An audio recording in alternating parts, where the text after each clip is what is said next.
मुत्तहिदा अरब अमारात के सदर पहले ही उतर चुके हैं। सऊदी अरब और उर्दन के रहनुमा इनकी पैरवी करेंगे। ये दौरे इसराइल की जानिब से कतर में हमास के सीनियर एहलकारों को निशाना बनाने के बाद हुए हैं, जिससे पूरी मुस्लिम दुनिया में गम गुस्सा फैल गया है।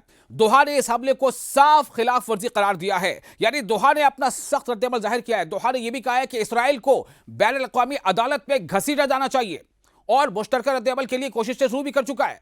कशीदगी में इजाफे के साथ ही अमरीकी साख को भी जबरदस्त बट्टा लगाया है। जी हां, वही अमरीकी साख, जैसे मैंने आपको पहले बताया कि अमरीका एक तरह से कहीं ना कहीं चौकीदार था, क्योंकि कतर में अमरीका का सबसे बड़ा बेस है मशरिक़ वस्ता में, तब भी यह हमला हुआ। हालात कुछ इस तरह तब्दील हो रहे हैं कि जिसके बारे में इसराइल ने शायद तवक्को भी नहीं की थी। अमरीकी मीडिया, जी हां, एक बड़ी खबर आपको दे रहे हैं। अमरीकी मीडिया से बातचीत में कतर के वजीर आजम ने कहा है कि एक रद्दअमल है जो खित्ते से आएगा, एक बड़ा रद्दअमल, एक बड़ा रिएक्शन इस पूरे अरब खित्ते से आएगा। ताहम इस रद्दअमल पर फिलहाल खित्ते के दीगर शराकतदारों के साथ मुशावरत और बातचीत जारी है। उन्होंने मजीद कहा कि पूरा खलीजी खित्ता ही खतरे में है और इसराइल की कार्रवाई को रियासती दहशतगर्दी के मुतरादिफ करार दिया है। ताहम भी जाहिर की है कि कतर के इलाकाई शराकतदार, यानी जो भी रीजनल पार्टनर्स हैं, इज्तिमाई रद्दअमल पर मुत्तफिक होंगे, यानी ज्वाइंट रिएक्शन, ज्वाइंट एफर्ट, यानी मिलजुल कर। जैसा मैंने पहली रिपोर्ट कहा था कि क्या एकजुट हो रहे हैं अरब ममालिक, बिल्कुल एकजुट हो रहे हैं, लेकिन किस हद तक, क्या करेंगे, इसके बारे में थोड़ा इंतजार करना पड़ेगा। अभी आपको हम बातें बताने वाले हैं। इसी बीच इस्राएली वजीर आजम बिंयामिन नेतन्याहू ने जो बताया है कि हर खित्ते को अफरा तफरी की तरफ ले जाने का इल्जाम लगाते हुए उस पर इल्जाम लगाया गया है, इब्राहिम नेतन्याहू पर इल्जाम लगाया गया है, और शेख मोहम्मद बिन ने मजीद कहा है कि हम किसी ऐसी बामानी चीज की उम्मीद कर रहे हैं जो इसराइल को इस गुंडागर्दी को जारी रखने से रोकेगा। आप सोचिए किस तरह का लफ्ज इस्तेमाल किया गया है कि इसराइल को इस गुंडागर्दी से रोकेगा। उन्होंने इसराइल की जानिब से दोहा में हमास के रहनुमाओं पर किए जाने वाले हमलों को वहशियाना करार दिया। कतरी वजीर आजम शेख मोहम्मद बिन अब्दुर्रहमान बिन हाशिम अस्सानी का कहना है कि हम तो सोच रहे थे कि हम मुहज्जब लोगों के साथ मामला कर रहे हैं, हम दूसरों के साथ ऐसा ही सलूक करते हैं, लेकिन नेतन्याहू ने जो किया है वो बहुत वहशियाना है।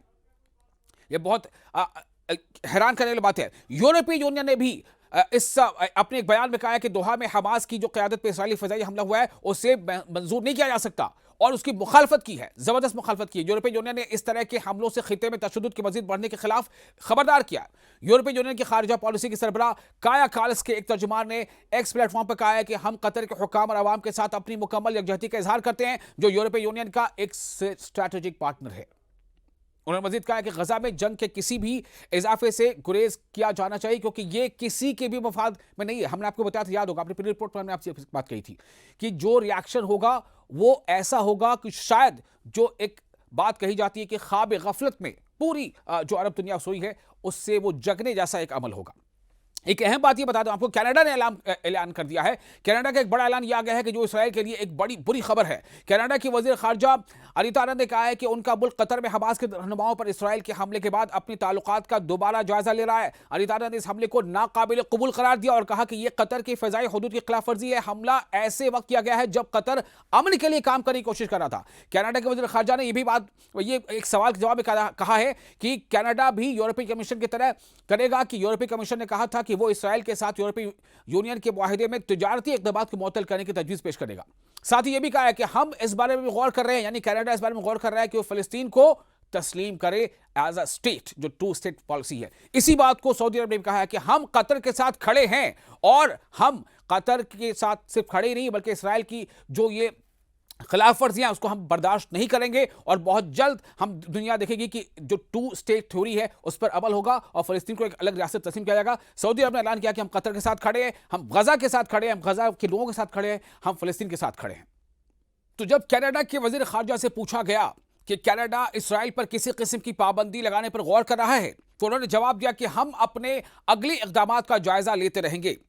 खातून वजीर खारजा ने यह भी इशारा दिया कि उनका मुल्क फ़लस्तीन रियासत को तस्लीम करने पर काम कर रहा है। यह एक ऐसा कदम है जिसके सितंबर के आखिर में अक़वाम मुत्तहिदा की जनरल असेंबली के दौरान हकीकत बनने की तवक्को है। और यह सिर्फ कनाडा ही नहीं है, बहुत सारे मुल्कों ने यह बात कही है, यहां तक कि ब्रिटेन ने भी कही है, फ्रांस ने भी कही है, स्पेन ने भी कही है, और भी कई ममालिक हैं जिन्होंने कहा है कि हम फ़लस्तीन को, जब यूएन का इजलास होगा सितंबर के आखिर में, तो हम फ़लस्तीन को एक स्टेट के तौर पर तस्लीम करेंगे। तो यह एक ऐसी सियासी तब्दीली है जिसकी इसराइल ने शदीद मजम्मत भी की है। उन्होंने मजीद कहा है कि हम सरकारी तौर पर फ़लस्तीन को तस्लीम करने की सही समत पर होने के ख्वाहिशमंद हैं। अब आपको बताते हैं कि दोहा में क्या कुछ हो रहा है। दोहा में इस्राएली हमले से 5 फिलिस्तीनी शहीद हो गए, ये आपको हम बता दें, क्योंकि पिछली रिपोर्ट में हमने आपसे कहा था कि शहादतें तो हुई, लेकिन जो निशाना थे इस्राइल का, यानी हमास की टॉप लीडरशिप, उसमें इस्राइल नाकाम हो गया। शोहदा में आखिर कौन शामिल है? शोहदा में हमास के क़यादत काउंसिल के रुकन खलील हय्या के बेटे हमामुल हय्या, उनके दफ्तर के डायरेक्टर जहाद लबद और 3 मुहाफिज शामिल थे। इसके अलावा एक कतरी सिक्योरिटी एहलकार भी जाँ बहक हो गया था। इस बीच आपको यह बता दें कि यह सब कुछ हो रहा है जहां पर सऊदी अरब ने एक बहुत ही सख्त अल्फाज में इंतबाह दिया है कि हम कतर के साथ खड़े हैं, हम जो इलाकाई यूनिटी है, जो जमीयत है, उससे किसी तरह का समझौता नहीं करेंगे। सऊदी अरब ने कहा है कि हम फलस्तीनियों के साथ हैं, हम गजा के साथ हैं, गजा की सरजमीन फलस्तीनियों की सरजमीन है, हम किसी को इस पर अपना हक जताने की इजाजत नहीं दे सकते। लेकिन इस्राइल ने क्या धमकी दी है? इस्राइल की धमकी यह है कि कतर समेत सभी मुल्कों को इंतबाह इस्राइल की तरफ से यह है कि दहशतगर्दों को पनाह मत दो, या उन्हें निकालो या फिर हम खुद यह काम करेंगे। जाहिर है इस्राइल हमास की तरफ इशारा कर रहा है। इस्राइल का मानना है कि हमास दहशतगर्द है, जबकि हमास ये कहता है खुद को कि हम अपनी जमीन पर, जो हमारे जमीन पर कब्जा कर रहे हैं जो लोग, जो हमारी जमीन है, हम उस पर उस कब्जे के खिलाफ लड़ रहे हैं। तो ये एक तरफ से इस्राइल की अभी भी खुली धमकी है, और दुनिया ये कह रही है, लोग जानते हैं, समझते हैं, जितने मुबस्सिरीन हैं सभी कह रहे हैं कि इस्राइल बगैर किसी बड़े मुल्क, जिसे सुपर पावर कहा जाता है, उसकी हिमायत के इस तरह का इस्राइल का बिहेवियर या बर्ताव हो ही नहीं सकता। इस्राइल जो कुछ कर रहा है वो अमेरिका के शय पर कर रहा है। और इसी बीच आपको पता है अमेरिका के साथ क्या हुआ? अमेरिकी सदर के साथ एक बड़ी अजीब वाकया को सुनाने जा रहा हूं। अमेरिकी सदर को वॉशिंगटन डीसी में एक रेस्टोरेंट में एहतजाज का सामना करना पड़ गया। जी हां, अमेरिकी सदर डोनाल्ड ट्रंप, उनके साथ जाहिर सी बात उनका पूरा अमला था, सिक्योरिटी गार्ड्स वगैरह सब कुछ। जब वो एक रेस्टोरेंट में गए वॉशिंगटन डीसी में, रेस्टोरेंट में वो जाने के बाद थोड़ा इधर उधर जायजा ले रहे थे।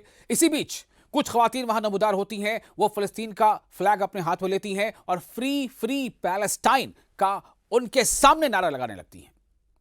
यह हुआ है डोनाल्ड ट्रंप के सामने, यह डोनाल्ड ट्रंप को सामना करना पड़ा है। और उन्होंने अपनी बातचीत में, अपने नारे में यह भी कहा कि हमें डीसी को जो है आजाद कर दो, यानी वॉशिंगटन डीसी को।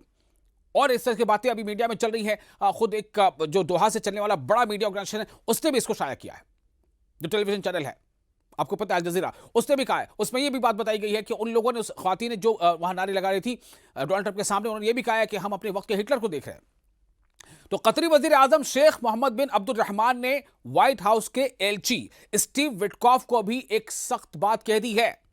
कतर ने अमेरिका को आंखें दिखा दी हैं। किस तरह से हम ये बात कह रहे हैं आप सुनिए। कतरी वजीर आजम, यानी कतर की जो वजीर आजम है शेख मोहम्मद बिन अब्दुर्रहमान ने व्हाइट हाउस के एलची स्टीव विटकॉफ को बताया कि कतर इस वाक़े के बाद, यानी जो इसराइल ने कतर पर हमला किया, दोहा पर हमला किया, कि कतर इस वाक़े के बाद अपनी सिक्योरिटी शराकतदारी पर दोबारा गौर करेगा, जिसे उन्होंने खयानत करार दिया है। अमानत में खयानत, यानी कि कहीं ना कहीं अमेरिकी साख पर बट्टा। यानी अमेरिका जो कतर में मौजूद है, जहां पे कतर में सबसे बड़ा, मिडिल ईस्ट में सबसे बड़ा बेस अमेरिका का कहीं पे है तो कतर में है, और कहीं ना कहीं अमेरिका की तरफ से गारंटी थी कतर पर, कतर की हिफाजत की, तहफ़्फ़ुज़ की। उन्होंने कहा, यह भी कहा, यानी किसने कहा? कतर के वज़ीर आज़म, उन्होंने कहा है कि अगर जरूरत पड़ी तो दोहा अपनी सलामती के लिए दूसरे शराकतदार भी तलाश कर सकता है। यानी कि हम अमेरिका के पिछलग्गू बने रहेंगे ऐसा कोई जरूरी नहीं है। हम इस बात पर गौर कर रहे हैं, हम कुछ अलग फैसला ले सकते हैं। यह कतर के वज़ीर आज़म ने डोनाल्ड ट्रंप के एलची स्टीव विटकॉफ को कहा है। ज़राए के मुताबिक शेख मोहम्मद बिन अब्दुर्रहमान अस्सारी ने वाज़ेह किया कि कतर जो पिछले 6 माह में पहले ईरान और फिर इसराइल के हमलों का निशाना बन चुका है, अब वॉशिंगटन के साथ अपनी सिक्योरिटी शराकतदारी का गहरा जायजा लेगा। यानी जो पार्टनरशिप है सिक्योरिटी को लेकर के, अग्रीमेंट है सिक्योरिटी को लेकर के। अब आप सोचें, जाहिर है आपको तो पता होगा कि जब इसराइल और ईरान, जब ये जंग चल रही थी, उस दरमियान ईरान ने क्या किया था? ईरान ने कतर पर हमला किया था। क्यों किया था? ईरान का यह कहना था कि जो कोई भी इसराइल का साथ देगा या ईरान पर हमले में इसराइल की मदद करेगा, हम उसके अहदाफ को निशाना बनाएंगे। तो इसलिए ईरान ने कतर में मौजूद अमेरिकी बेस पर निशाना बनाया था, अमेरिकी बेस पर हमला किया था। तो कतर तो ये बात कहेगा ना कि भाई अमेरिका के यानी हमने अगर हमने किसी को अपना मुहाफिज रखा है, हमने किसी के साथ हमारी सिक्योरिटी पार्टनरशिप है, तो उसके रहते हमारे ऊपर हमला अगर हो गया तो कतर इसको काउंट कर रहा है कि पहले ईरान ने हमला कर दिया, फिर अब इसराइल ने हमला कर दिया, तो हम कतर ने साफ कह दिया है स्टीव विटकॉफ को कि हम जो शराकतदारी है सिक्योरिटी को लेकर के उस पर दोबारा गौर करेंगे। उधर अमेरिकी सदर डोनाल्ड ट्रंप ने इस्राएली वज़ीर आज़म बेंयामिन नेतन्याहू से कहा है कि कतर पर दोबारा हमला ना किया जाए, लेकिन नेतन्याहू ने किसी किस्म का अवामी माफीनामा जारी नहीं किया है। हालांकि ट्रंप ने अपने गुस्से का इजहार टेलीफोनिक बातचीत में किया था। इसके बरक्स, इसके उलट नेतन्याहू ने इशारा दिया है कि वो एक और हमले का हुक्म भी दे सकता है। सलामती काउंसिल यानी यूनाइटेड नेशन सिक्योरिटी काउंसिल ने कतर की दरख्वास्त पर बशक़े वुस्ता की सूरत हाल पर इजलास तलब किया। अक़वाम मुत्तहिदा के सेक्रेटरी जनरल एंटोनियो गुतरेस ने मंगल को इसराइल की तरफ से दोहा में हमास के रहनुमाओं को निशाना बनाए जाने के बाद कतर की खुद मुख्तारी की खुली खिलाफ वर्जी की मजम्मत की। यानी एंटोनियो गुतरेस ने कतर पर जो इसराइल ने हमला किया तो इस हमले की मजम्मत की, इसराइल की मजम्मत की। गुतरेस ने कहा कि कतर गजा में जंग बंदी और हमास के पास तमाम कैदियों की रिहाई के लिए एक बहुत मुस्बत किरदार अदा कर रहा है, एक इंपॉर्टेंट रोल प्ले कर रहा है। उन्होंने सहाफियों से कहा कि तमाम जो इसके पार्टनर्स हैं, जो फरीकैन हैं, तमाम जो पार्टीज हैं, उनको गजा की पट्टी में पायदार जंग बंदी के हुसूल के लिए काम करना चाहिए, न कि गजा की पट्टी को तबाह करने के लिए काम होना चाहिए। एंटोनियो गुतरेस ये कह रहे हैं कि सभी को यह चाहिए कि वो गजा की पट्टी के तहफ़्फ़ुज़ के बारे में सोचे, लेकिन वो सिर्फ कह ही रहे हैं। यूनाइटेड नेशंस कई बार ऐसा कह चुका, अमल क्या हो रहा है? अभी वो इस लायक भी नहीं हो पाया, इतनी भी उसकी ये बात नहीं बन पाई कि इस तरह से कि जो मिस्र के पास जो बॉर्डर पर जो एड्स के ट्रक खड़े हैं उनको गजा में जाने की इजाजत मिल सके। इसराइल ने रोक रखा है। किसकी हिम्मत है? कौन इसे खुलवाएगा? तो गजा में जंगबंदी और कैदियों की रिहाई की कोशिशों को नुकसान पहुंचाने वाले इस इकदाम पर कतर ने शदीद मजम्मत करते हुए कहा है कि नेतन्याहू को आलमी अदालत में पेश किया जाना चाहिए। यह कतर का कहना है। तो अब देखते हैं इतवार और पीर को जब तमाम अरब ममालिक के सरबराह जमा होंगे या उनके वज़ीर खारजा जमा होंगे, तो यह हंगामी इजलास कतर ने बताया है कि हंगामी इजलास है और इसमें हम इज्तिमाई कोई रद्द अमल को लेकर के कोई फैसला करेंगे। यह बहुत अहम है। अब यह भी देखना होगा कि जो बार बार ईरान कहता रहा है, ईरान होशियार करता रहा है कि तमाम मुल्कों को, मुस्लिम मुल्कों को एक हो जाना चाहिए, नहीं तो इसराइल का जो रवैया है वो आप देख रहे हैं, कभी सीरिया, कभी लेबनान, कभी फिलिस्तीन, कभी ईरान और अब कतर। अब आगे कहने की जरूरत नहीं है। तो यह देखना अहम है तुर्की का अब क्या रद्द-ए-अमल सामने आता है, ईरान आगे और अब क्या कहता है, पाकिस्तान किस तरह से कॉल से बढ़कर आगे और क्या कुछ कर सकता है। चूंकि तमाम मुस्लिम दुनिया में इस बात को लेकर खलबली है, तमाम मुस्लिम दुनिया में इस बात को लेकर खलबली मची हुई है और बहुत बड़ी बेचैनी है इसको लेकर के, और कतर ने बहुत सख्त रुख अपनाया है।